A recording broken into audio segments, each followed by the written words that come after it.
আজকে এই নির্বাচনে সবচেয়ে বেশি সমস্যা তৈরি করছে একটি দল। প্রথম দিকে তারা বলল যে জুলাই সনদ সম্পূর্ণ পাশ করে তারা নির্বাচন করবে, তারপর দেখা গেল ঠিকই নির্বাচনে আসবে। তারপরে তারা বলল যে তাদের দাবি দাওয়া না মেনে নিলে তারা নির্বাচন করবে, আবার ঠিকই তারা নির্বাচনে আসবে।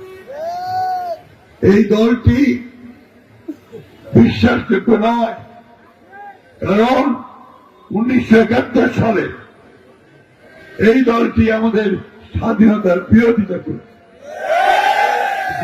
সবাই জানেন তো, এই দলটি পাকিস্তান আন্দোলনের বিরোধিতা করেছিল।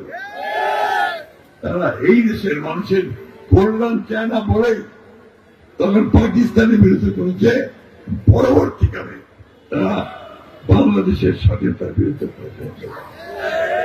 আজকে দেখলাম পত্রিকায় যে হেফাজতের আমির সাহেব তিনি বলছেন, আমি জানি না এটা ওনার কথা, যে জামাত ইসলামকে ভোট দেওয়া জায়েজ নয়।